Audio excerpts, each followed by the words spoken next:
أعوذ بالله السميع العليم من الشيطان الرجيم بسم الله الرحمن الرحيم Hadith number 49 Seeking the necessary treatments are obligatory and it does not negate tawakkul even at the recommended one. Seeking necessary treatments, remove is who are there. Seeking the necessary treatments are obligatory and it does not negate tawakkul even at the recommended one. We quote the verse, Allah subhanahu wa ta'ala says, اركض برجلك هذا مغتسل بارد وشراب. This is speaking about Ayyub alayhi salam when he fell ill severely, by which he was unable to move, and his skin condition was very bad. There was a very bad odor coming from his skin, and he was sort of falling apart. And he was generally very ill.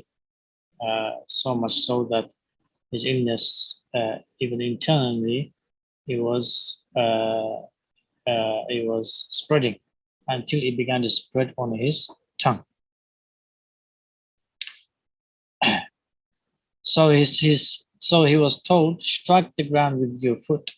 This is a spring for a cool bath and drink.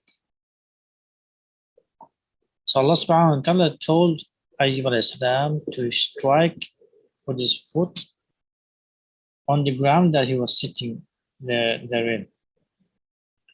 And this shows that he was in a lot of pain, which he was unable to move his hands. And to strike with his, and urkud doesn't necessarily mean strike it hard, it just means a tap. As long as it's a will and there's a movement of your feet towards the ground, then that would suffice. And it shows that his legs were spread out. So that means that when one falls ill severely, they sit up, and or either they are lying down and the legs are spread out. So is the severity of the illness.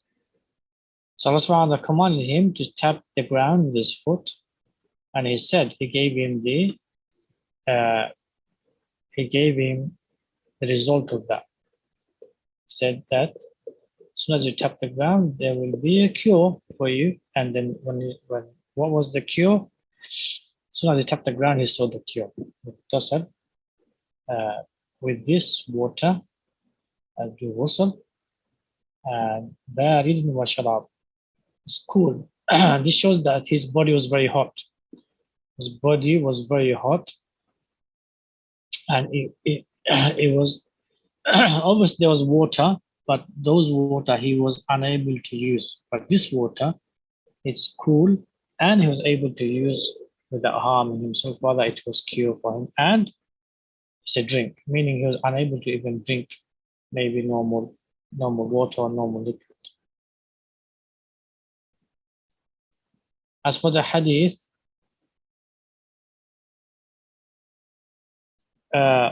now let's take the connection between the title and the verse. So here, for Ayyub Islam to be cured, it was necessary for him to strike the ground. It was necessary for him to strike the ground.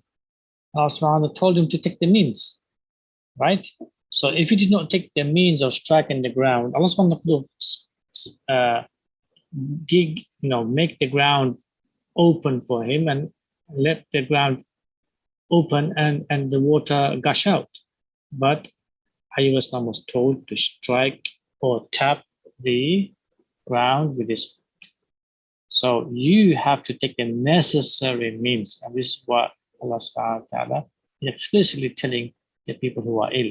You have to take the necessary means. You can't expect Allah subhanahu wa ta'ala to cure you unless and until you fulfill the necessary means of cure which Allah subhanahu wa ta'ala has planted within the creation and within the revelation. Yeah, He has given us within the creation and within the revelation. So Ayyub Islam struck the ground and there was water. And what did he do? He bathed with it. He did not simply see the water and say, okay, khalas, I'll be cured. He exactly did what Allah subhanahu told him. So again, necessary treatments. So he washed himself and he drank himself from the water. So you have to take the necessary means. Yes, Allah is the cure, Allah is Shafi, but He has placed means of cure therein. And through those means, Allah subhanahu wa ta'ala cures. Through those means, Allah subhanahu wa ta'ala cures. And obviously, He can cure also without means. That's also Allah can do that. But He wants to show you that Allah subhanahu wa ta'ala, through these means, He can cure. Why? Because if you were to take these means, then the cure doesn't take place. And when Allah tells you to take the means and you take the means, then the cure takes place. Also, if you take the means without having certainty that Allah is the curer, then these means don't work. But if you take the means that these are means and Allah is the curer, then the means can work and it can also not work. But eventually, it works. So all of this, you have yaqeen eventually through your practice that means are simply means. And these are means which Allah subhanahu wa ta'ala put means therein. Otherwise, there would be no means. And the actual cure is Allah subhanahu wa ta'ala. He's the actual cure. Okay? So that's the benefit of taking the means. Because you have the certainty therein that Allah subhanahu wa ta'ala is the actual cure and not the means. They are simply left as means. طيب. As for the hadith, حدثنا هشيم أخبرنا حسين بن عبد الرحمن قال كنت عند سعيد بن جبير فقال أيكم رأى الكوكب الذي انقض البارحة قلت أنا ثم قلت أما إني لم أكن في صلاة ولكني نذرت قال فماذا صنعت قلت استلقيت قال فما حملك على ذلك قلت حديث حدثناه الشعب فقال وما حدثكم شعبي قلت حدثنا عن بريدة ابن حسيب أسلم أنه قال لا رقية إلا من عين أو حمى لا رقية إلا من عين أو حمى فقال قد أحسن من انتهى إلى ما سمع ولكن حدثنا ابن عباس عن النبي صلى الله عليه وسلم قال عرضت علي الأمم فرأيت النبي صلى الله عليه وسلم معه الرهط والنبي ومعه الرجل والرجلان والنبي صلى الله عليه وسلم والنبي ليس معه أحد إذ رفع عليه سواد عظيم فظننت أنهم أمتي فقيل لي هذا موسى صلى الله عليه وسلم قومه ولكن انظر إلى الأفق فنظرت فإذا سواد عظيم فقيل لي انظر إلى الأفق الآخر فإذا سواد عظيم فقيل لي هذه أمتك ومعهم 70,000 يدخلون الجنة بغير حساب ولا عذاب. So this is a long hadith. Go down. ثم نهض فدخل منزله فقال الناس في أولئك الذين يدخلون الجنة بغير حساب ولا عذاب فقال بعضهم فلعلهم الذين صاحبوا رسول الله صلى الله عليه وسلم وقال بعضهم فلعلهم الذين ولدوا في الإسلام ولم يشركوا بالله وذكروا أشياء فخرج عليهم رسول الله صلى الله عليه وسلم فقال ما الذي تخوضون فيه. Go down. Yes.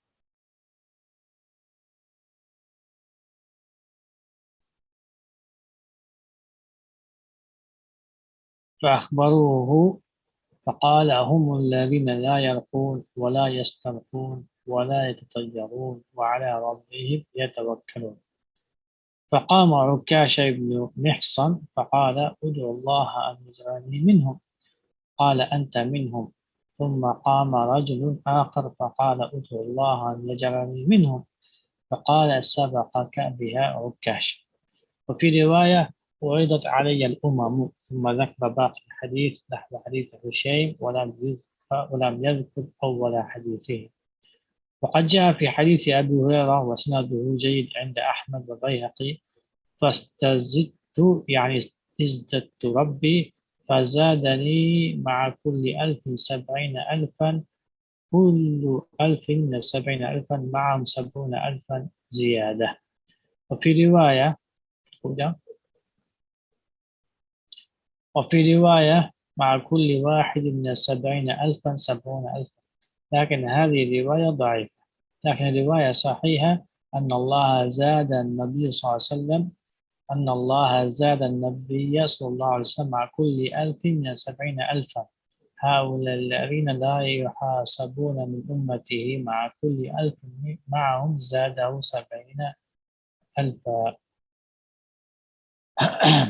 وفي رواية وعدني ربي أن يدخل الجنة من أمتي 70 ألفا مع كل 1070 ألفا لا حساب عليهم ولا عذاب، وثلاث حثيات من حثيات ربي. وفي صحيح ابن حبان بإسناد جيد عن عتبة بن عبد الله قال ثم يشفع كل 1000 في 70 ألفا ثم يحصي ربي ثلاث حثيات يكفيه. فكبر عمر رضي الله عنه. طيب، فهؤلاء 70 ألفا مع كل 1070 ألفا كم يكون المجموع؟ 4,900,000 غير الحثيات.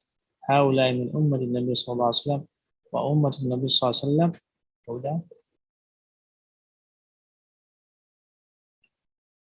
تطلق باعتبارات، إحداها أمة الاتباع ثم أمة الإجابة ثم أمة الدعوة. وقد وردت الأحاديث تفيد أن هؤلاء 70 ألفا يدخلون مع غيرهم. في حديث في حديث رواه الإمام أحمد وابن خزيمة وابن حبان من حديث رفاعة الجهني قال أقبلنا مع رسول الله صلى الله عليه وسلم، وذكر الحديث وفيه وعدني ربي أن يدخل من أمتي 70 ألفا بغير حساب وإني لأرجو أن لا يدخلوها حتى تبوء أنتم ومن صلح من أزواجكم وذراريكم مساكن في الجنة. رواه أحمد. هنا بالنسبة للمو. Okay. طيب, I'll read the English translation inshallah ta'ala. So Hussein ibn Abdul Rahman said, I was with Sa'id ibn Jubair. Sa'id ibn Jubair. The spelling is wrong there. So the Sa'id, S-A-E-E-D. Ibn Jubair when he said, who amongst you saw a shooting star last night? I said, I did. Then I said, I was in fact I said I did. Then I said I was in fact not busy in prayer, but was stung by a scorpion, and that is the reason why I was awake and I had a glimpse of the shooting star.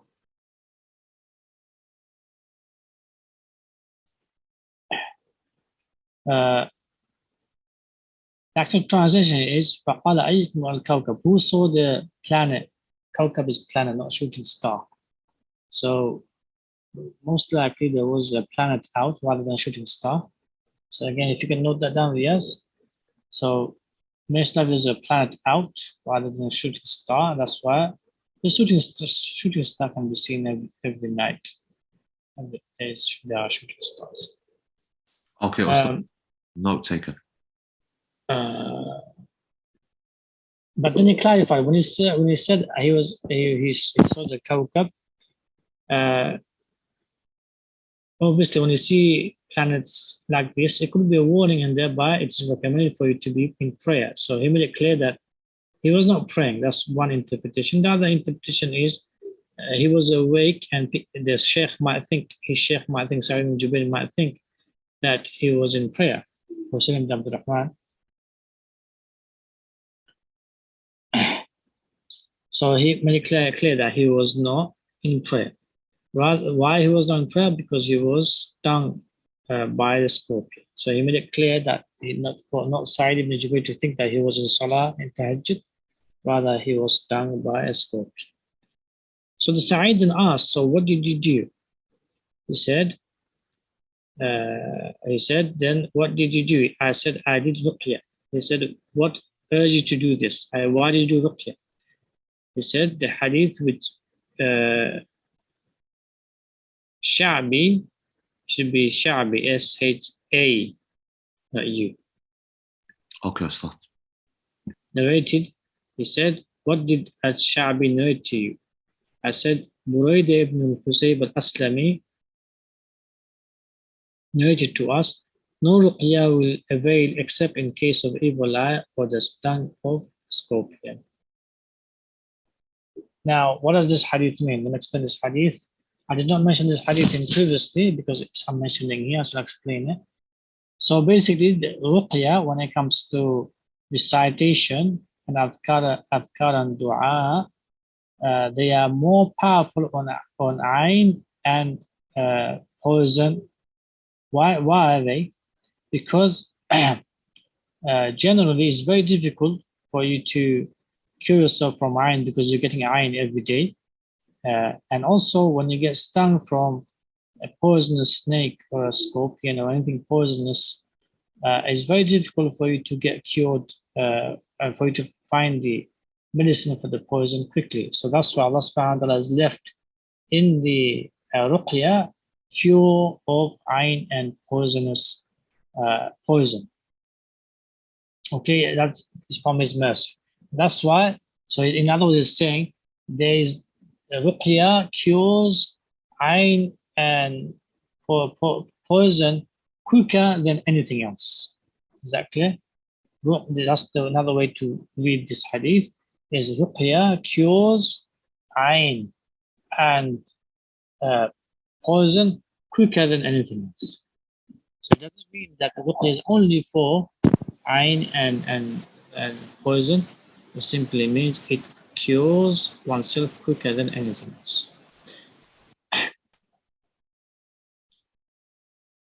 Yeah. He said, he who acted according to what he had heard from the Prophet act rightly. So Sha'bi did not, Sa'id ibn Jubayr did not say what he did was wrong. He said, obviously, that's fine. But then Sa'id ibn Jubayr had said, actually, but Ibn Abbas narrated to us from the Messenger of Allah that he said, so now Sa'id ibn Jubayr is saying, this hadith, the hadith of the 70,000.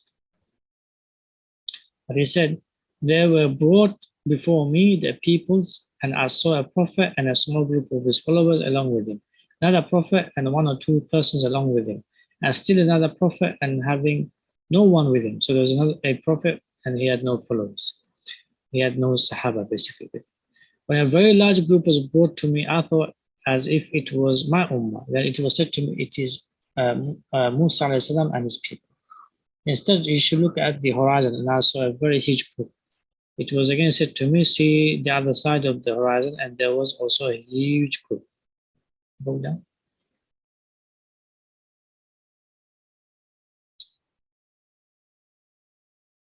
It was again said to me, see the other side of the horizon, and there was a huge group. It was said to me, this is your ummah, and among them there are 70,000 people who would be made to enter into paradise, who will enter into paradise without being taken into account and without any punishment or any torment. He then stood up and went to his house. I saw the Messenger stood up and then went to his house. Then the people began to talk, the Sahaba began to talk about the people who would be admitted to paradise without any accountability and without any punishment. Go down.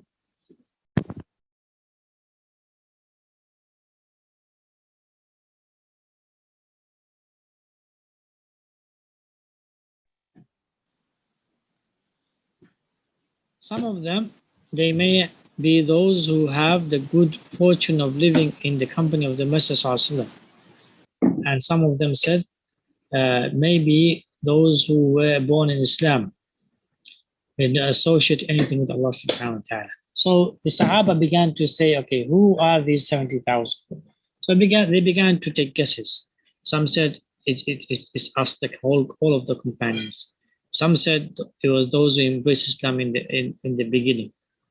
Some said it was the Sahaba who will be born into Islam and they did not commit any kufr and shirk, and they will die upon Iman and Islam and Tawheed and Ibadah. Some people mentioned other uh, uh, uh, views. Thereupon came forth the Messenger of Allah before them and he said, "What was that which you were talking about?" They informed him. So he said, "What I talked about? So they said, "Okay, we said this, these are the guesses we are making."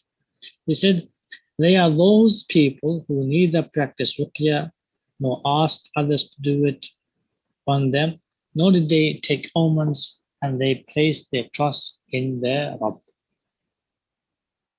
Now, I'll explain this hadith later on. Upon this, Ukash ibn Mihsan stood up and said, "Supplicate for me that Allah should make me one of them." Upon this, the Messenger of Allah said, "You are one of them." So Ukash was informed by Jibreel by Allah subhanahu wa ta'ala through Jibreel that he is already amongst the 70,000. And subhanAllah, before this hadith, Ukash ibn Mihsan, maybe none of us heard of him. And maybe the Sahaba did not even notice Ukash ibn Mihsan until then. Rasulullah said, "You are amongst them." Then another man stood up, another Sahabi stood up, and he said, "Supplicate to Allah that he should make me one of them." Upon this, Rasulullah said, "Ukash has beaten you to it. Ukash has beaten you by asking me to make dua." And maybe Rasulullah made dua,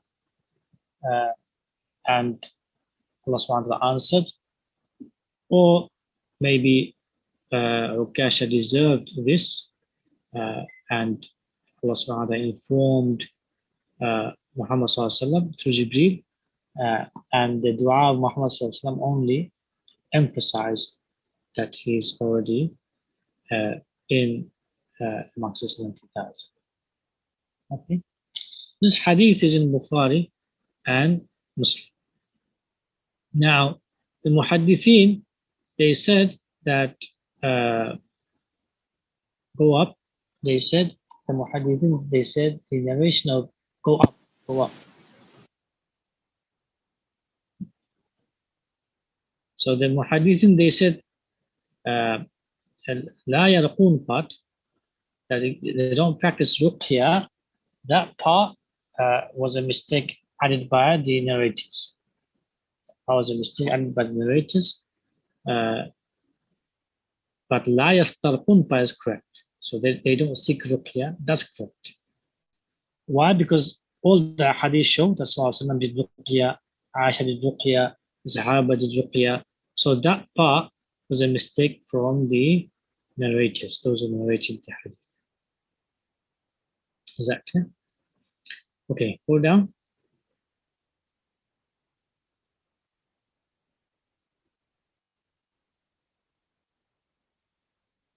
So there are many narrations outside Bukhari and Muslim which include that 70,000 from amongst them, every 1,000 can intercede for another 70,000. So every 1,000 can intercede for another 70,000. So originally it's only 70,000. But that 70,000 will intercede for 1,000 of them will intercede for another 70,000. So it's not each one of them will intercede for another 70,000. It's 1,000 of them will intercede for 70,000. Okay. So let's take some points from here. Points of benefit. It is one of the worst deception of the devils of this generation to make a person not seek ruqya in order to be amongst the 70,000, despite them fulfilling the obligations due to it. Okay, so obviously these 70,000, they are amongst the highest of the Muslim Ummah, if not the highest. And as some of the ulama said, most of the 70,000 have been already taken by these Sahaba. Like, for example, we know clearly, Ruqya ibn Ihsan is one of them. Okay, so we just like we cannot be that a person that we know we are not. For example, we cannot be. I cannot be an engineer. I cannot be a doctor, right? I cannot be a lawyer, and so on. So I should not then assume that if I read books on medicine, or if I read books on surgery, I become a lawyer. I become a doctor. Or if I read books on laws and so on, I become a lawyer. Or if I read books on uh, medicine and so on, or science, I become a scientist, and so on.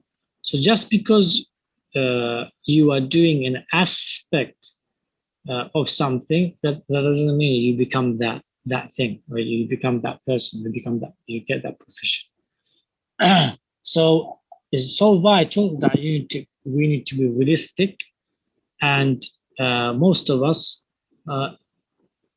sadly, we miss the most important aspects of the obligations of Deen, which is, for example, praying Fajr Salah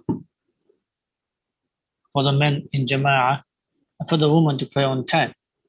So we missed the main obligation of the day, which is Salah, especially Fajr Salah, and thereby, for us to be even within the mu'minun, because to be amongst the mu'minun, you cannot be amongst the munafiqun.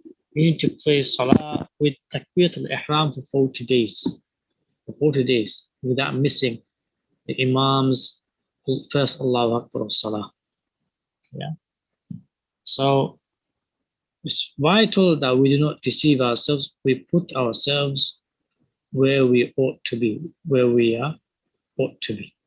So this is one of the deception, that you should not do Ruqya because you want to be amongst the 70,000. Well, firstly, you are not amongst the 70,000. We are not amongst the 70,000 because it was taken by the vast majority of the Sahaba already. There were 150,000 plus Sahaba and Sahabiya. The vast majority of them have taken in this position. And secondly, our reality shows that we are not even amongst the ones who fulfill the fundamental pillars of Islam with the insight, with devotion, with love, with tawakkul, at the level of for example, even if it's at the level of Muhsin, Siddiq, we're not even at that level. But even if you do fulfill at the Siddiq level, we're not best of the best of Siddiq, because these 70,000 will be the best of the best of the best, the cream of the cream, basically, of the Muslim.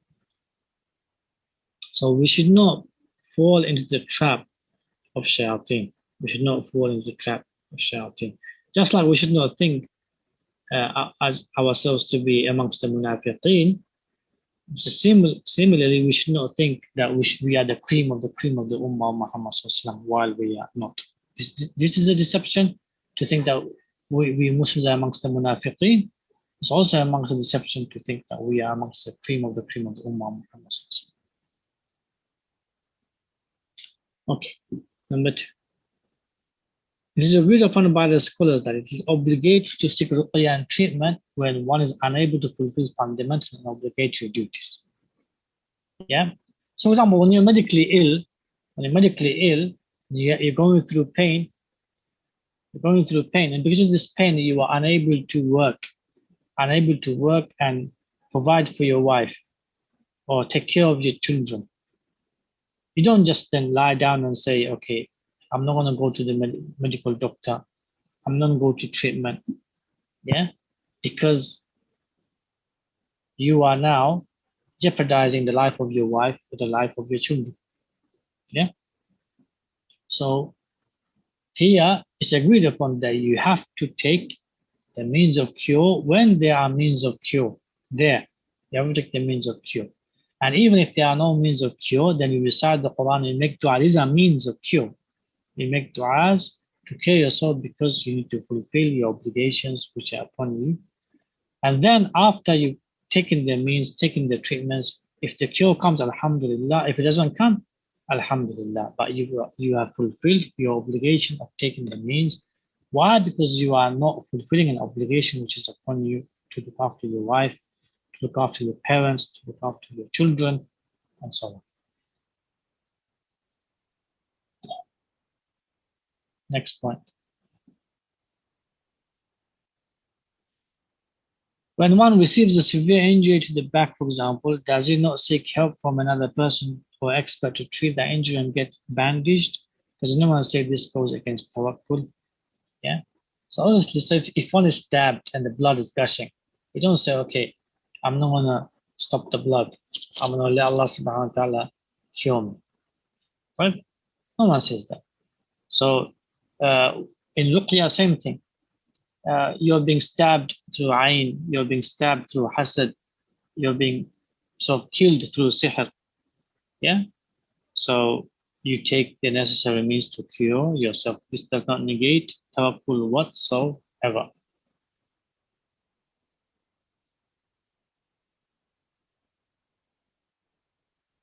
Number 4. If there is no cure to an illness, then one relies upon Allah subhanahu wa ta'ala, does dua and ibadah for the cure. Not that one does not want to be cured in order to be amongst the 70,000. Is that clear? This point is very important. So you don't want to be amongst the 70,000, right? But not trying to cure yourself. So not being cured doesn't equate to being amongst the 70,000. It is having tawakkul. It is having tawakkul that Allah is the curer. That is what will take you to be amongst the 70,000. Is that clear? It is tawakkul that Allah subhanahu wa ta'ala is the curer. That tawakkul will take you to be amongst 70,000 and relying upon Him Jalla wa Ala subhanahu wa ta'ala. Not wanting not to be cured. Allah wants you to be cured. Allah has given you the illness and He wants you to be cured through Him, through His means. That is complete and full and pure tawakkul in Allah subhanahu wa ta'ala. And through that, you'll be amongst the 70,000.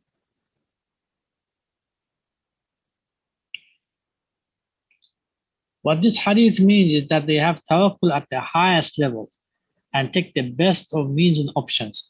And they do not rely upon others when they have the ability to do something. However, when they do not have the ability to do something, which is necessary and essential, fundamental and obligatory, then they seek help like anyone else, as that is survival, and it is also a commandment of Allah subhanahu wa ta'ala and tawakkul in Him. Yeah. So, for example, if it's not if for example they've got a fever, so here they don't take any medicine because fever comes and goes. Yeah, they've got a cold. Here they don't take a medicine. So in these things they rely upon Allah subhanahu wa ta'ala. Or little scratch, paper cut, and so on. They don't take the little harms, little illnesses, little diseases. These things they don't. They just rely upon Allah subhanahu wa ta'ala to cure them, and they just make dua. They just recite over themselves, and so on. They don't go and ask someone to recite over themselves, or they don't go and ask someone to make dua for them, and so on. Okay? So little illnesses, little trials, little tribulations, they don't ask anyone else for them to do ruqya. It's only when it's major and they are unable to do it by themselves. It's beyond them. Then it's fine. It's part of the legislation that you go and ask because it is beyond yourself. Next. Number 6. In other words, having the highest taqwa in Allah means one takes the utmost best options and means which is within their abilities and capabilities. When it is within their abilities and capabilities, they do not depend upon others nor frequently seek. So this is what these people will be amongst 70,000 because they're not like other people whenever they fall ill, whenever they go through challenge, whenever they go through difficulties, they are always going out and seeking aid from people and assistance from people. No, they are independent. They rely upon themselves, and others also rely upon them. Why? Because they are relying and putting their trust upon Allah subhanahu wa ta'ala at the highest level of tawakkul, which is taking always the best options, the best means, the virtuous means. Number 7. Any other way of tawakkul is not real tawakkul in Allah and His Sunnah. It is fake and deception of shaitan to harm you or even harm others by being dependent and not fulfilling your responsibilities and duties. Hold on. Number 8. This hadith is negating having tawakkul in minor shirk, means, some of which are not even means. That is why they are shirk. Means which are disliked and means which are allowed. Hold on. While better and more praiseworthy options exist. So taking recommended means and treatments is not included in this hadith, let alone the fundamental obligatory. So Allah subhanahu wa ta'ala in this hadith, those who will be amongst the 7,000, they will take always the best options. So for example, this is allowed, but this is better. They'll take the better one. This is allowed, this is recommended. They'll take the recommended one. Okay? So they will always take the best options in the means of treatment. And they will not have any shirky beliefs. Obviously, they will not have any major shirky belief, but they will not even have a minor belief of shirk. What's that minor belief of shirk? Is any means which Allah subhanahu wa ta'ala did not take them as means. So if you have belief in a means, Allah subhanahu wa ta'ala did not take that as a means, as cure, then, or as a relief, then that is minor shirk.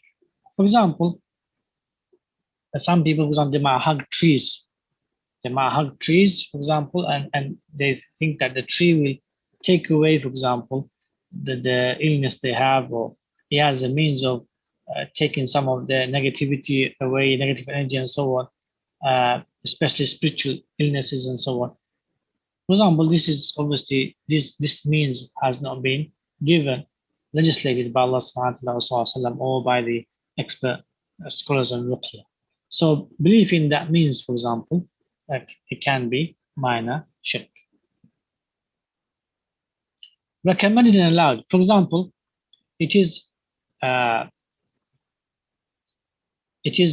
example, it is allowed for a person to, when they fall ill, it is allowed for the person to say, make dua for me to a righteous person. But it's not recommended. It's not recommended. It's recommended for you to make dua to Allah subhanahu wa ta'ala. Yeah. So here you take the best option, which is you don't say to the righteous person, especially if it's a minor illness like fever, cold, headaches, stomachache, minor illnesses, you don't say to a righteous person, make dua. Make dua to Allah subhanahu wa ta'ala, and you yourself focus on the treatment and ruqya. So it's allowed for you to say to the righteous person, make dua for me, but it's better you don't. So here is you focus on, you take the path of recommended rather than the path of allowed. So this will make you, inshallah, amongst this 70,000. And this is what the hadith is saying. Okay. Number 9. It is absurd to think that one can be amongst the 70,000 by not seeking ruqya whilst having no fear of Allah in committing major sins or missing obligatory deeds like salah, or having tawakkul with friends, families, or bosses at a disliked level. It's like a person missing all the obligatory prayers and then praying 2 rak'ah wudu salah, believing that they will make them amongst the people of salah. It is foolish, absurd, wishful thinking, and sadly it is the worst deception upon a person who he has placed within his dark torture hole. Yeah, so it's absurd to think, okay, I'm not going to do ruqya to be amongst 70,000, and this person is yet committing sins or committing committing major sins or missing fundamental obligations, or even having talk with other things like fearing uh, uh, uh, the bosses or fearing individuals of the community and so on.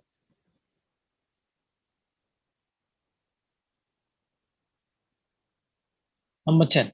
After seeking Ruqya treatments, even at the recommended level, if there is no cure or betterment, then one continues seeking cure and betterment from Allah, Shafi.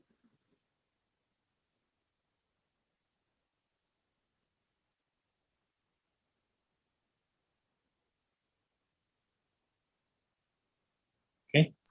You see if there's any more points. Interest ends at number 10 or so. Okay. So this hadith is the most misunderstood hadith because the shaitan is found a weapon. He's found a weapon from the Quran and Sunnah against the ones who he is oppressing. So he's got everyone by the throat with a knife, and he's saying, you can't seek help from anyone else. You have to seek you have to seek help by yourself to defeat me. Right? And you can't seek help from anyone else, and gonna seek help, you only seek help to Allah subhanahu wa ta'ala and no one else. While he's stabbing you and he's killing you, you're bleeding from your mouth, you're bleeding from your heart, you're bleeding from your stomach, you're bleeding from your legs, and he's continuously stabbing and he's saying you can't seek help from anyone, even though there's, for example, a person standing on the other side of the wall where you're being stabbed to death. He's standing next to the other side of the wall with a sword or with a gun, right? He can help. All you have to do is shout out, help me, brother, help me. Yeah, he can come and help you. But he's telling you, no, don't shout. If you shout out to him, you're gonna lose your faith. You're gonna lose your faith. Yeah. So it's the worst deception of the shaitan.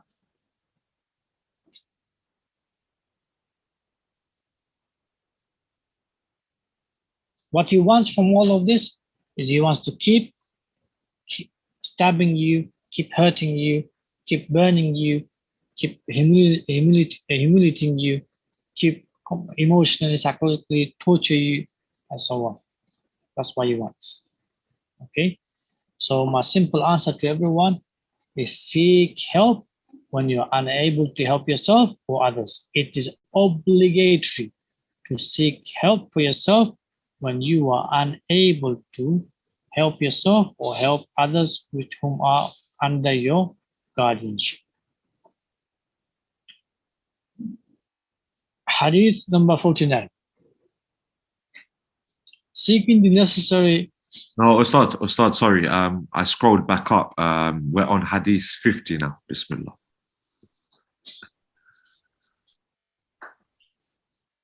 Bismillah. Hadith number 50. In Ruqya, the basic principle is everything that is actually a treatment or medicine is allowed to be utilized except words and actions of shirk. So this is the basic principle. Quote a verse, Allah subhanahu wa ta'ala says, إِلَّا تَنْصُرُوهُ فَقَدْ نَصْرَهُ اللَّهُ إِذْ أَخْرَجَهُ الَّذِينَ كَفَرُوا ثَانِيَ اثْنَيْنِ إِذْ هُمَا فِي الْغَارِ إِذْ يَقُولُ لِصَاحِبِهِ لَا تَحْزَنْ إِنَّ اللَّهَ مَعَنَا فأنزل الله سكينته عليه وأيده بجنود لم تروها وجعل كلمة الذين كفروا السفلى وكلمة الله هي العليا والله عزيز حكيم. If it's not aid the Prophet, Allah subhanahu wa ta'ala has already aided him when those who disbelieved had driven him out of Mecca as one of two when they were in the cave, and he said to his companion, do not grieve, indeed Allah is with us. And Allah sent down his tranquility upon him and supported him with the angels you did not see, and made the word of those who disbelieved the lowest, while the word of Allah that is the highest. Allah is exalted in might and wise. So Allah subhanahu wa ta'ala is talking about aiding the Prophet sallallahu alaihi wasallam. We should aid him. Similarly, we should aid each other. So part of the aid Allah subhanahu wa ta'ala has left is in the means which he has left is part of his aid. So part of his aid is the angels, part of the aid is his words, which are the Quran and Sunnah. These are part of the aid is dhikr and dua. These are all within his words of Allah subhanahu wa ta'ala.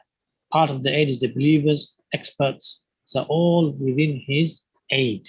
So we ought to seek his aid, which he has sallallahu legislated. As for the hadith,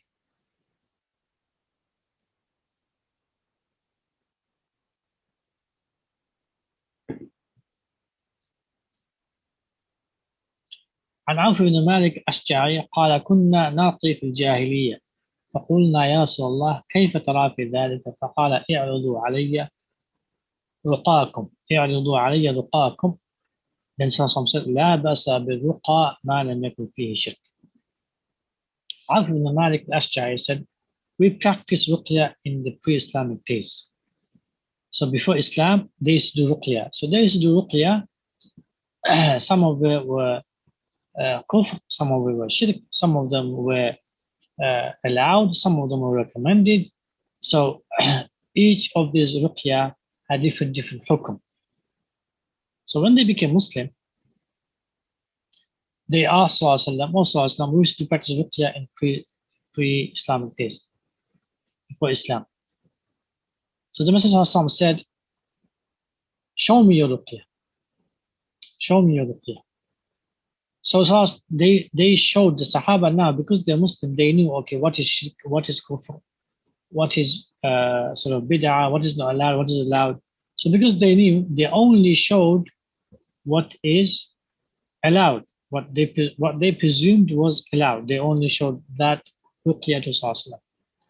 The Sallallahu gave a general principle, because he knew Sallallahu knew that some things you're not showing and some things you're showing. Some things others might do and some things others might not do. The things they might do might be kufr and shirk, or it might be allowed as well. So Sallallahu then generalized a principle. He said, there is no harm in Ruqya which does not contain polytheism shirk.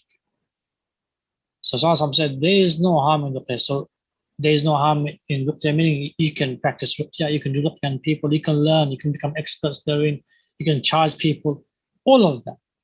There's nothing wrong with this profession as long as there is no shirk therein.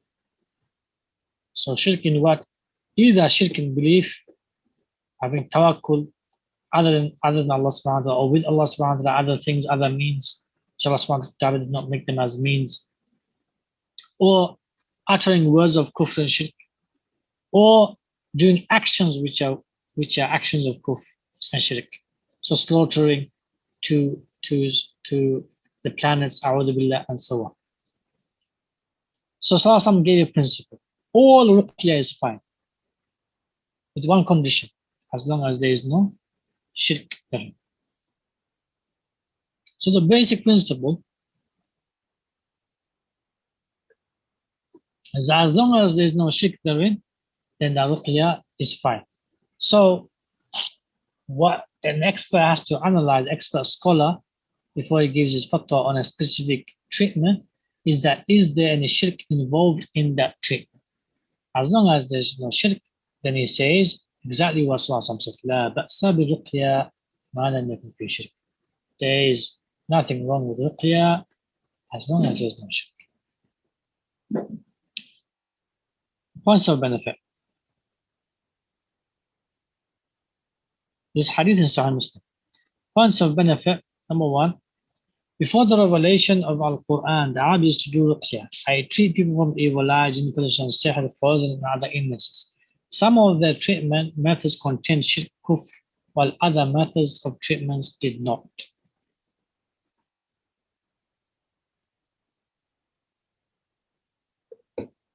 Number two, the Sahaba that used to do Ruqya inquired with the Messenger of Allah about their methods and to judge whether it is allowed for them to continue. Some asked to see some of the methods and then gave a broad guideline and principle, and that is treating people in any method is fine as long as as long as it has an actual means of cure. Treating people in any method is fine as long as it as an actual means of cure and it does not involve shirk nor kufr, i.e. it is an actual means of cure. As long as it is an actual means of cure. So the means is there of cure, it's there. The elements, the ingredients of cure is there. Allah subhanahu wa ta'ala has placed the elements of cure there. Okay. Number 3. The reason the Messenger of Allah explicitly mentions shirk is because in spiritual methods, the physical means of treatment may be fine and allowed, but words of shirk are often employed either in song form or invoking someone or something by giving them the attribute of healing. So this is where the shirk takes place. So the action might be fine, yeah? The action might be fine, but it's the belief, it's the word that they're uttered, or the postures that are taken, that might be kufr, that might be shirk. So that's also made it very clear, shirk can't take place. If that takes place, then this ruqya is kufr, is shirk, is haram, it's not.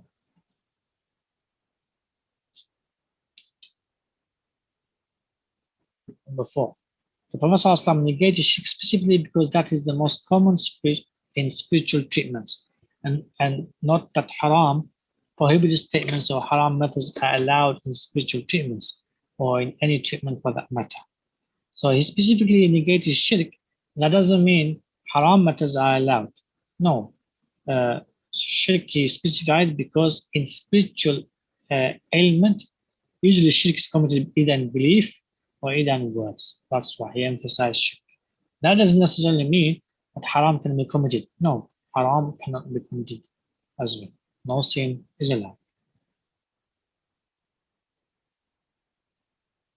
Number 5. Prophet made clear with that principle that spiritual treatments are based upon trial and error, experience and ijtihad.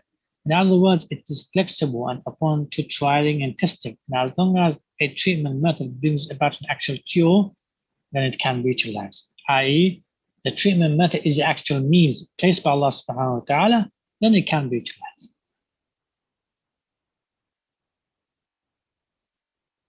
Number 6. When cases are severe and treatments are not lessening the illnesses as it ought to, the expert apparently ought to test different methods, as one method may work better upon one patient and not the other. At the end, Allah cures. So no one knows by which treatment or method will that particular patient be cured, or even in which exact moment that particular patient will be cured. That's the beauty of spiritual treatment. No one knows, not even this expert apparatus, when exactly the cure happens or will happen. It is less known than the medical cure. Allahu Akbar. And that's why the iman and tawhid and ibadah of the patient increases and solidifies and settles, and of also the raqi's. And that's the wisdom behind why Allah subhanahu wa ta'ala has given this illness, is for the people to connect to Allah subhanahu wa ta'ala at the very certainty level. Allah subhanahu wa ta'ala exists, and His subhanahu wa ta'ala is executing His commands upon every single thing.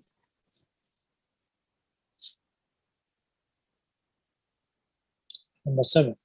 The greatest wisdom behind spiritual illness is that the patient and the expert raqi have yaqeen that the cure only comes from Allah subhanahu wa ta'ala.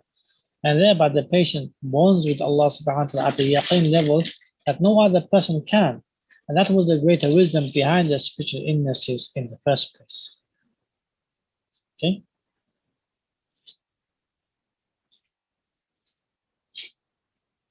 There are so many kufr, shirk, and medicines at the highest levels of sihr. That is why it takes a person out of the fold of Islam as soon as they commit it. Number 9. How many Muslims have gone outside the fold of Islam by committing this evil act, even though they are sitting within Muslim houses, performing adhkar and praying in the masjid? Yeah. So this is a trial of Allah subhanahu wa ta'ala upon the Muslims to go to be the best of the best by being afflicted, and to be the worst of the worst by committing kufr and shirk, by committing sihr. Number 10. This battle and jihad is the greatest jihad, as one is fighting the shayateen of jinn and man at their territory. Yeah. So we are fighting them because they started the fight.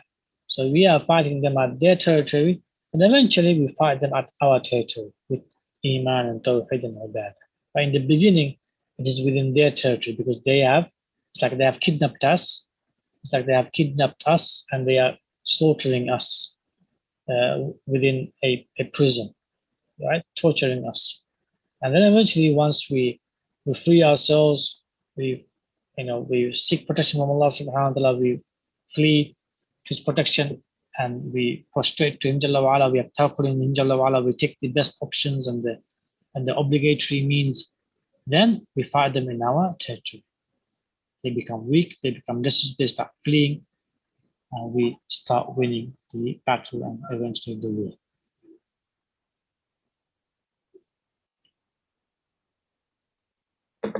If one dies fighting them, one attains the greatest shahada, martyr.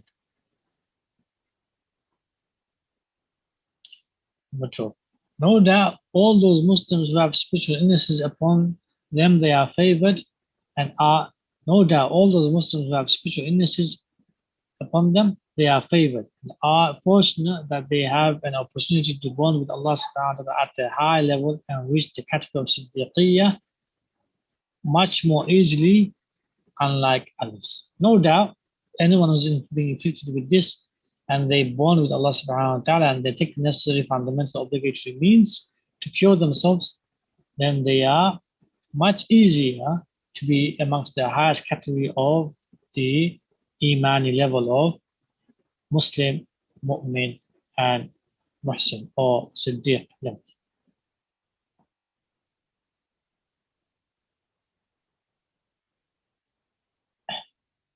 Number 13. Note that all those Muslims who have spiritual illnesses are chosen and are beloved by Allah subhanahu wa ta'ala. Only Allah knows, due to their struggles of this life, how much they will enjoy the coming life with Him for eternity. So because obviously in the afterlife there will be no illnesses, there will be no diseases, there will be no hunger, there will be no thirst, it will be only pleasures, delights, happiness, and joy.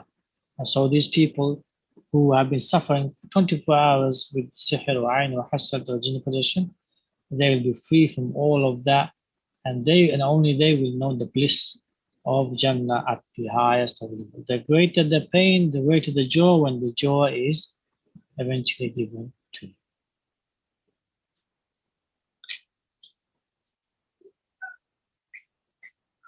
So even though I titled 50 hadith, but I added, I think, 1 or 2 more hadith. Can you go down, Riaz? Okay. Yeah, 51 hadith, and then I mentioned some of the statements of the Salaf and instances of the Salaf. And the reason is so that I made a witr, because Allah subhanahu wa ta'ala loves witr. Inna Allah witrun yuhibbul witra. Allah is witr, He is unique, and He loves unique numbers. So that's why I gave 51 rather than 50. So hadith number 51. The repeated and constant recitation of Al-Quran can cure any spiritual and psychological illnesses and even physical illnesses. You can put that in brackets for years, and even physical or medical illnesses.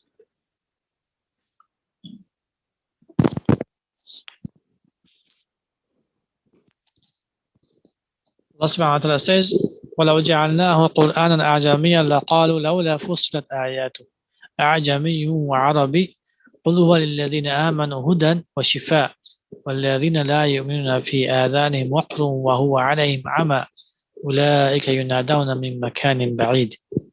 And if you had made it a non-Arabic Quran, they would have said, why are its verses not explained in detail in our language?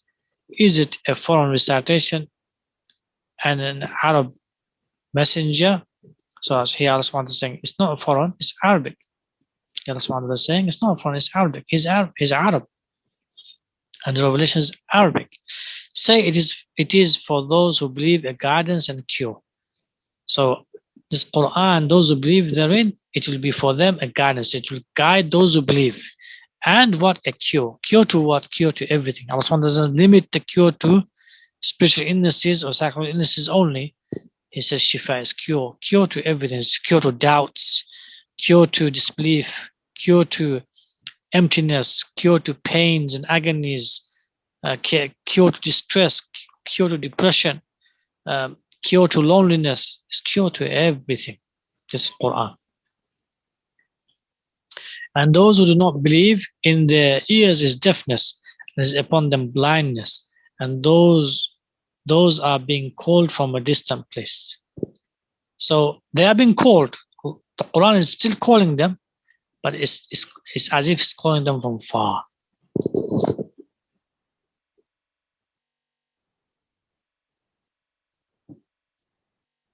As for the hadith,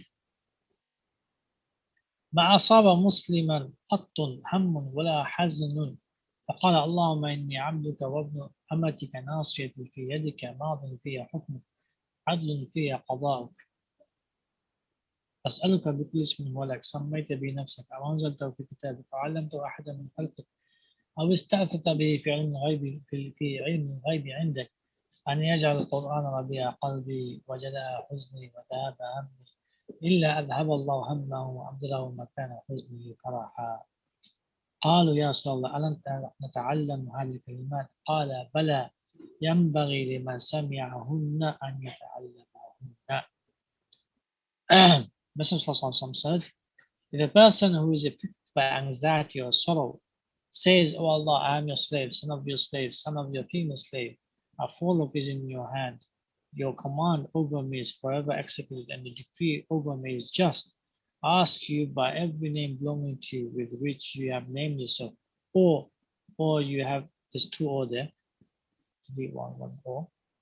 or you have taught to any of your creation, or you have revealed in your book, or you have preserved in the knowledge of the unseen with you, that you make the Quran, see here, that you make the Quran the life of my heart, should be heart, and the light of my breast.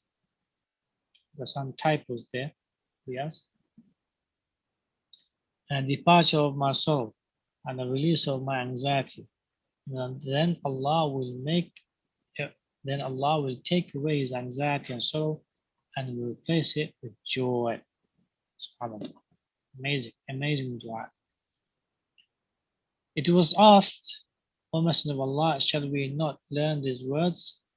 Messenger said, of course, whoever hears these words should learn them. Now, why did they ask the Sahaba, shall we not learn them? Of course, he's saying them to learn them, but they're asking to gain more information, more insight, more knowledge, subhanAllah. It's like the Sahaba are like a child when it comes to Sallallahu. He's like a father figure. And like the child asks questions. Even though it's known, the answers are known, but the child asks, just like that, the Sahaba asking, why? To gain more information. Is it for them? No, it's for us. They know these answers. They've been living with this individual for good 23 years now. So they know the answers, but they want to hear from him so we can benefit. So now saw something, of course, this word, of course, would not come out if he did not ask this question. Of course, everyone who listens to this should memorize it. So this is emphasized that we all should now memorize this dua. It's a beautiful dua. It's one of my favorite duas. And when you say this and keep repeating, we say it with the intention to remove your illnesses, your sadness, your stress, your difficulty, your challenges. Allah subhanahu wa ta'ala, obviously here, He guarantees the removing of it. He guarantees the removing of it. Points of benefit.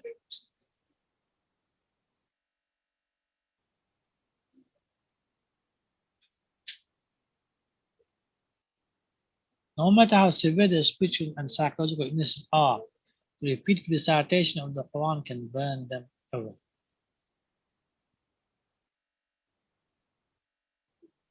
Same with any medical illnesses.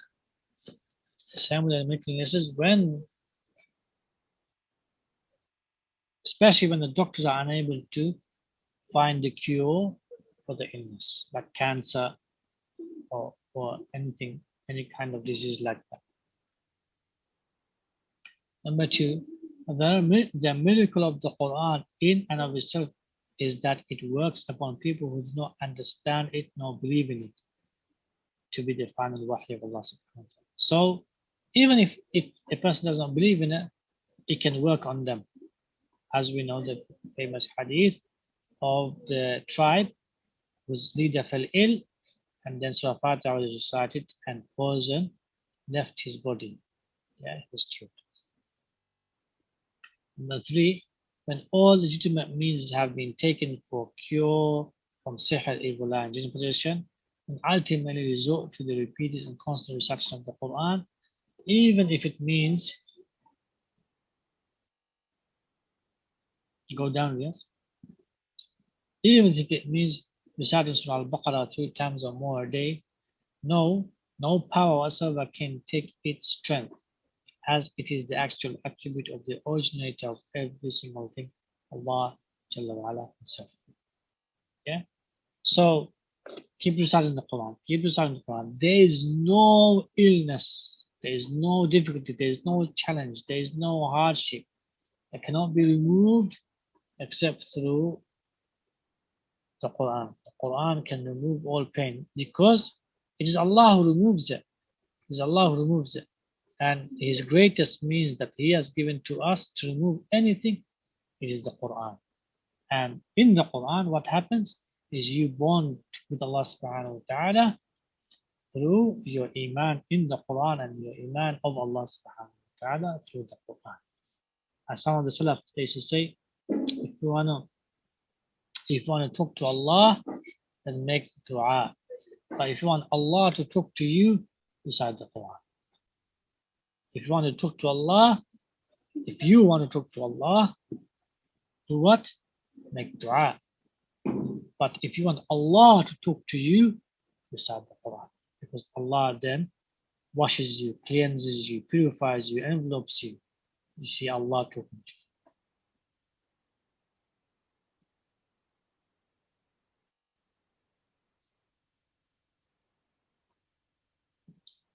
Selecting incidents from the Salaf early Muslim generation.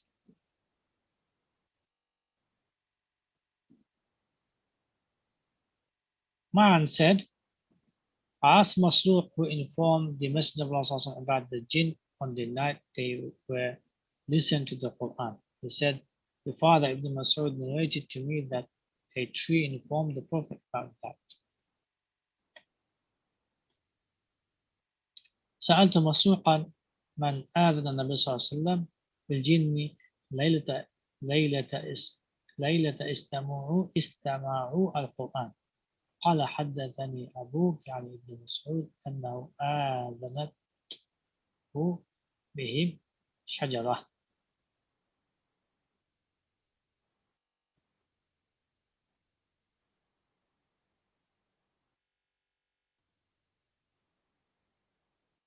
So here it was a miracle that took place. How does Rasulullah know that the jinns were listening to the Quran?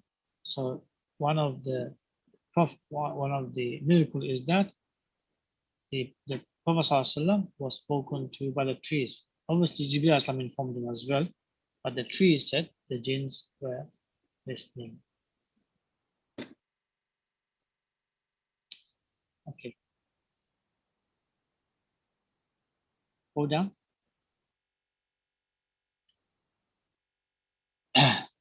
So the Prophet gave da'wah to the jinns.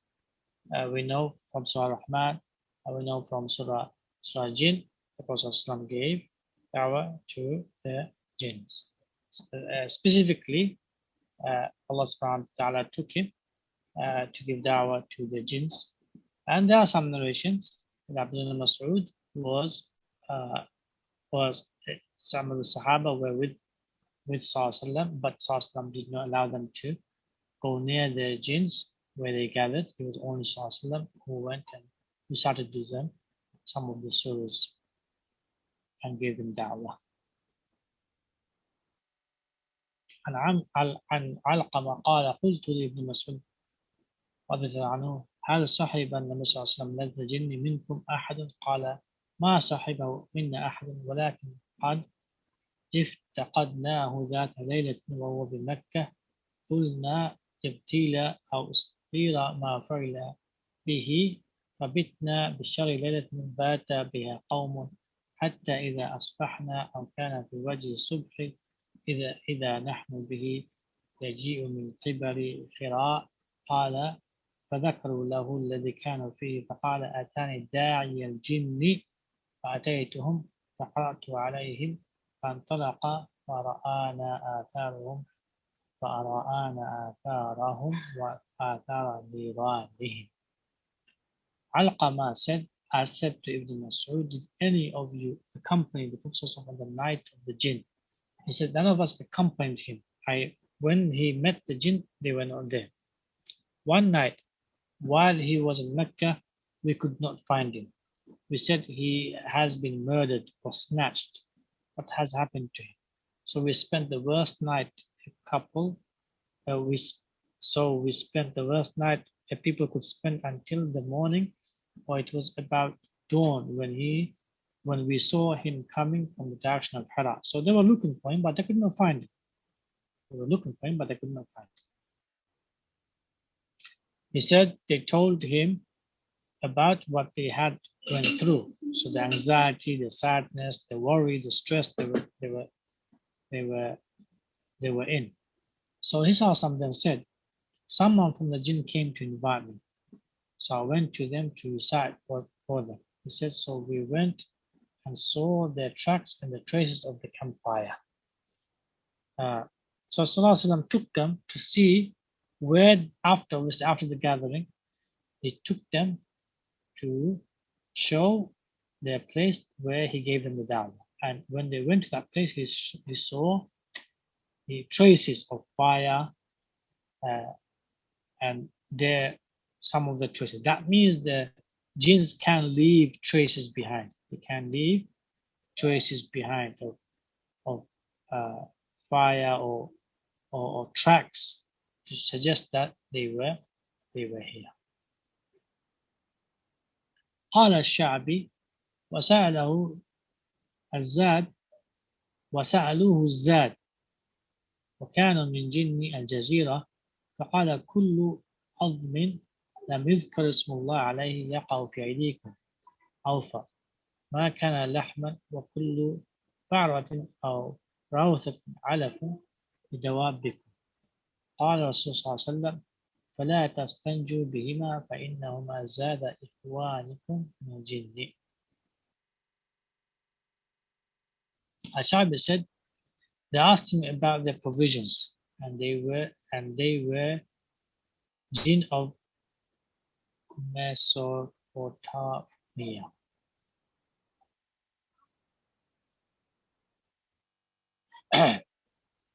The jinn of Jazira, meaning an island. So he said, every bone upon which Allah's name has not been mentioned that falls into your hands, and every dropping of dung is fodder for your beasts. So what's your food? The food is, so if they are non-Muslims, jinns, then their food is any food of the human beings which is not mentioned the name of Allah subhanahu wa ta'ala before eating or before slaughtering. Then it becomes the food of theirs. As for the Muslim jinns, if we say the name of Allah, then they can have it. The Muslim jinns can have it if we say the name of Allah subhanahu wa ta'ala, especially the food that we have left over. So we are not eating it. If we say Bismillah and we throw it away, they can have that food, the Muslim jinns. Then the Messenger said, do not perform istinja, i.e. wiping the private areas with them, i.e. with the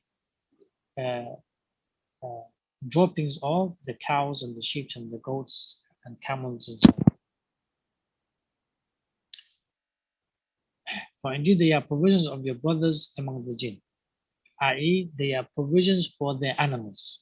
They're not provisions for them, they are provisions of their animals. So that means they have animals. The jinns, they have their jinns animals. We can't see these, they are jinns in the sense that we cannot see these animals. So these animals, they can also possess. So these animals can possess our animals. and these animals also can possess human beings. These are jinns, animals, and like uh, they like their food is uh, uh, our animals' droppings. This hadith is in Muslim Tirmidhi. Ibn Hibban and Nasai recorded that Ubay ibn Ka'b had a large vessel containing dates. Ubay noticed a decrease in his dates, so he kept watch over it. There came at what appeared to be a young boy. I greeted him salam, and he returned the greeting. I asked, "Are you a jinn or human?" He replied, "Jinn." I said, "Show me your hand." He did, and it looked like the hand of a dog, with the hair of a dog. He said, "This is the form of the go down. This is the form.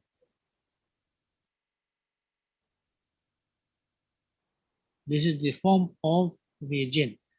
Ubay said, "What caused you to do what you did?" He answered, "It has reached us that you love to give sadaqah. So we wanted to take from your stock so that you give less sadaqah." Ubay asked, "What will protect us from you?" He said, "Add al-Kursi." Ubay then went to the Prophet ﷺ and informed him about what has happened. The Prophet ﷺ said, "The Khabith has spoken the truth." So the incident of Ayat al-Kursi did not only take place with Abu Huraira, it also took place with Ubay ibn Ka'b رضي الله تعالى عنه وعنهم أجمعين. Abu Usaid al-Ansari had a well in Medina named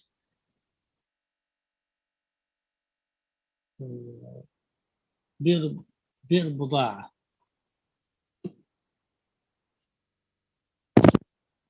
The Prophet ﷺ spat in it, and Abu Usaid took it as a blessing and a glad tidings. Abu Usaid took from his harvest dates and placed them in a room. A ghoul stole his dates and ruined them. Abu Usaid complained about this to the Prophet ﷺ. He responded, "That is a ghoul, so be vigilant, and when it appears, take hold of it and say, with the name of Allah, with the name of Allah." He did. The ghoul said, "O Abu Usaid, do not take me to the Messenger of Allah, and I will vow to never enter your home and steal your dates."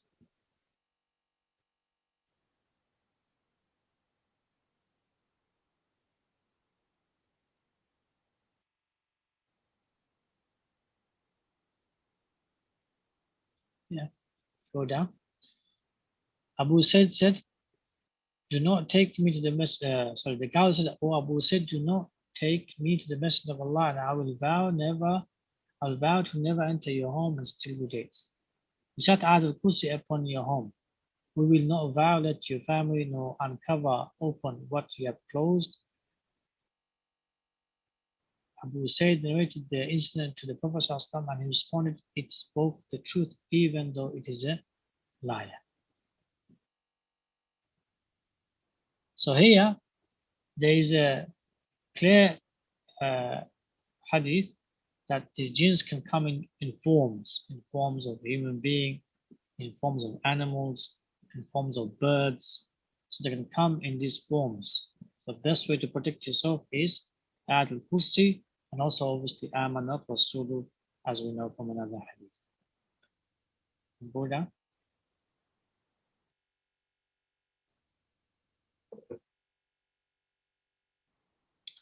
With that,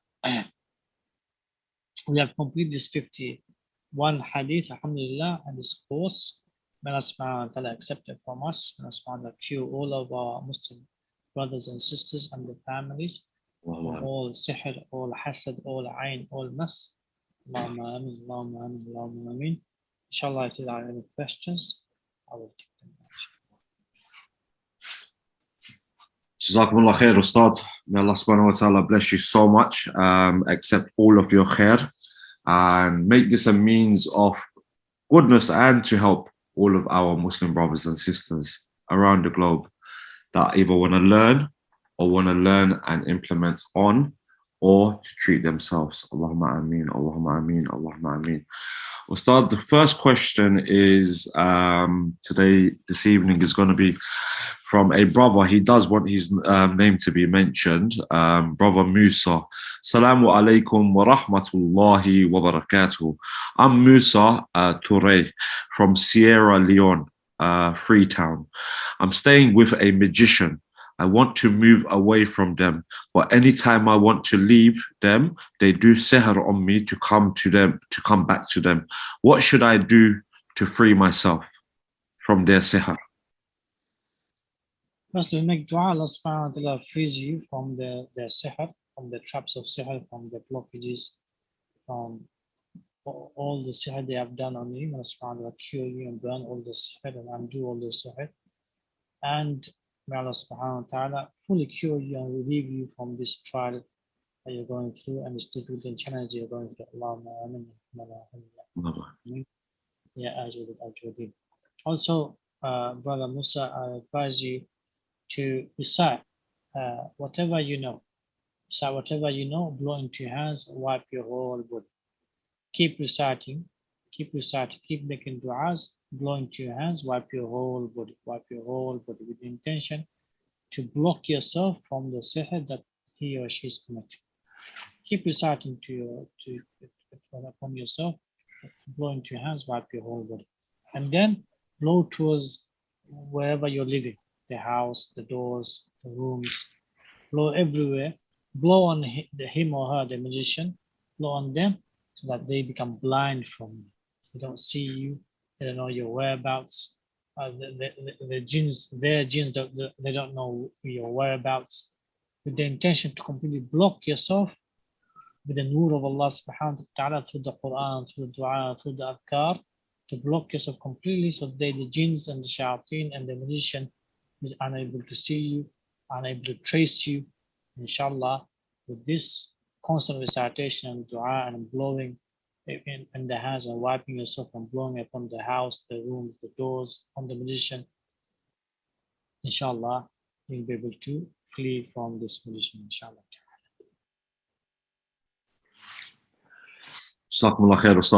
Brother Musa, just to add to that, if obviously try your best to action what Ustad has recommended you to do. If you do want any further assistance or any further help, or you feel like you need to speak to Ustad himself, Shaykh Abu Ubaid, Ustad is now doing Ruqya over the phone. So you can go onto the Fitrah Center website, and which is www.fitrahcenter.com, and you can book an appointment with Ustad to conversate with Ustad directly, and everything is private and confidential, inshallah. Hope that helps. Also, if you have any further questions that you need answering, which is going to be out of this class, you can email your questions over to info@fitrahcenter.com.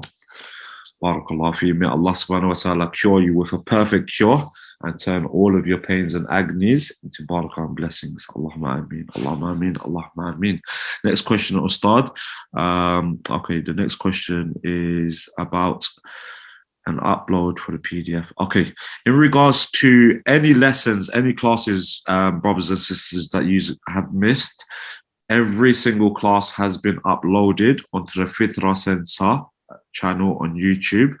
All of the classes are there. They're also on the Dar al-Arqam channel, and you can catch up from there. Also, if you do want to print out the PDF, you could go onto the website and you could print out the PDF. Again, you could be taking your own notes. You can go through it again.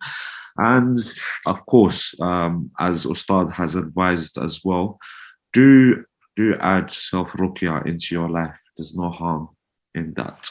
It's actually a sunnah. So inshallah, may Allah make it easy. Allahumma ameen. Okay, the next question, Ustad, is I've got a few questions messaged to myself as well, which I'm going to read out. Just bear with me. Okay, so the question is it considered sunnah to do ruqya on yourself just for protection, even if you do not have sihr or evil eye on you?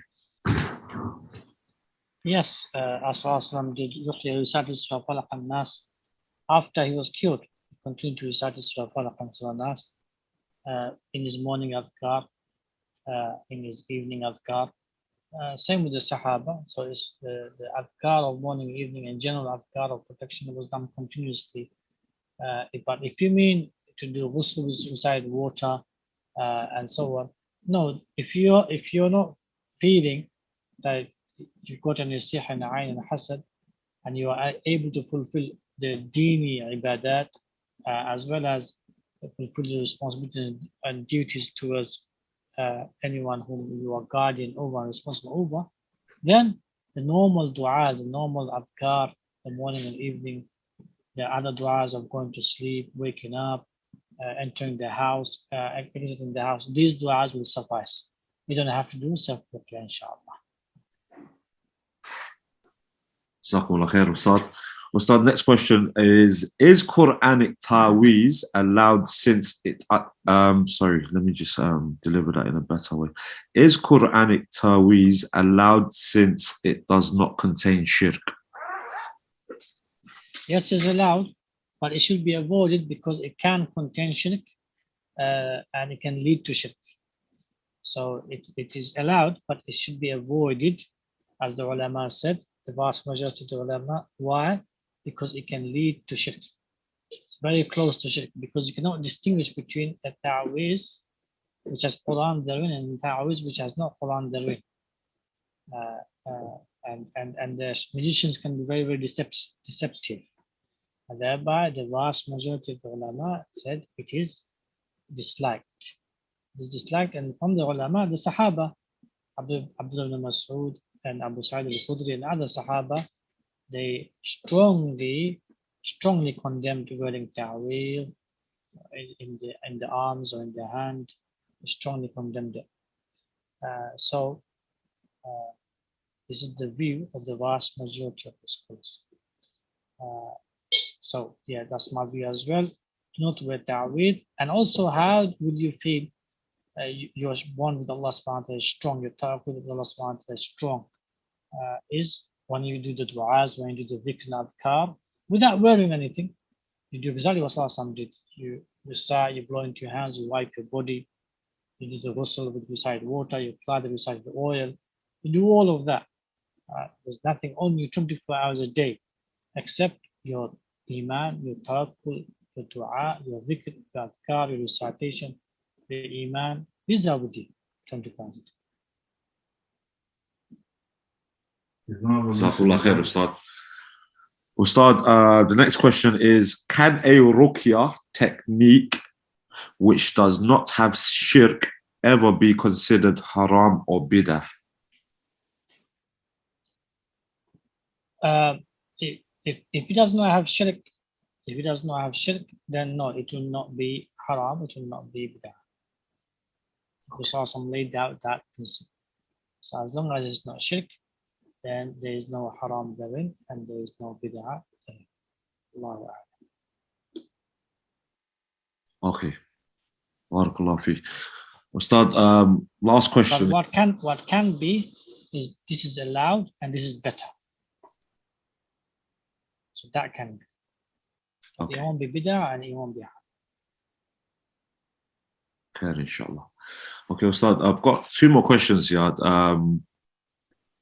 This one, the person who's actually written the question hasn't written it clearly, but from what I can get from it is basically, does an individual basically fall into shirk if let me give you a scenario. So this individual has walked into work and they've looked to their right and left and they say, "O angels of Allah, fight off any evil that I have on me with Allah's permission." Does that fall under shirk?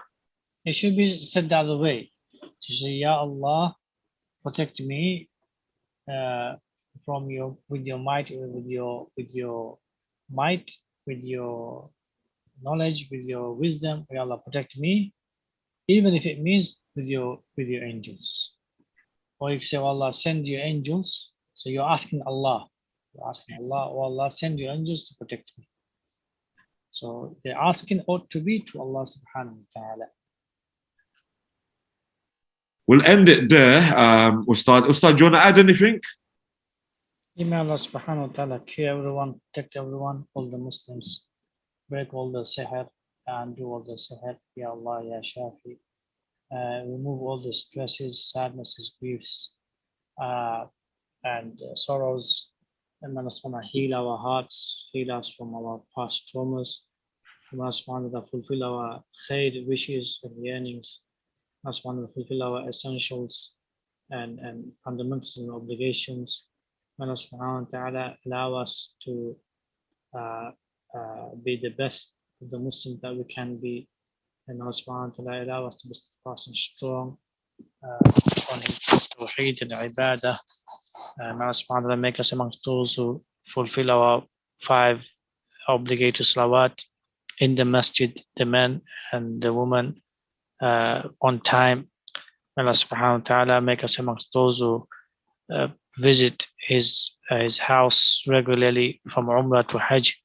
Allah subhanahu wa ta'ala make us amongst those who fulfill and give zakat upon whom are due. And Allah subhanahu wa ta'ala make us amongst those who establish the deen of Allah subhanahu wa ta'ala in terms of institutions, and raise His word and elevate His word. May Allah subhanahu wa ta'ala make us amongst those who be role models for the community and asset to the Ummah Muhammad sallallahu alaihi wasallam. Make us and our children and our wives and our offsprings amongst those who are taken as role models and an asset to the Ummah Muhammad sallallahu alaihi wasallam. May Allah subhanahu wa ta'ala make us amongst those, especially from our offsprings, who be with companions of Isa alayhi salam and Mahdi alayhi salam. And may Allah subhanahu wa ta'ala make us amongst those who bring forth izzah and independency economically, politically, socially, in every way, and back to the Ummah Muhammad sallallahu alaihi wasallam. Allahumma amin, Allahumma amin, Allahumma amin. Allah subhanahu wa ta'ala make us amongst those who be a means to cure others, inspire others, motivate others, and bring to them joy and happiness and delights. Allahumma amin ya rahman rahimin. نسأل الله أن يشفي نسأل الله الشافي أن يشفي جميع مرضى المسلمين ويبتل بقدرة جميع السحر على الناس أجمعين. اللهم آمين. وصلى الله على إمامنا وقائدنا محمد وعلى آله وأصحابه أجمعين. وآخر دعوانا الحمد لله رب العالمين. الحمد لله الذي بنعمته تتم الصالحات. وصلى الله وسلم على نبينا وإمامنا وقائدنا محمد وعلى آله وأصحابه أجمعين. والسلام عليكم ورحمة الله وبركاته.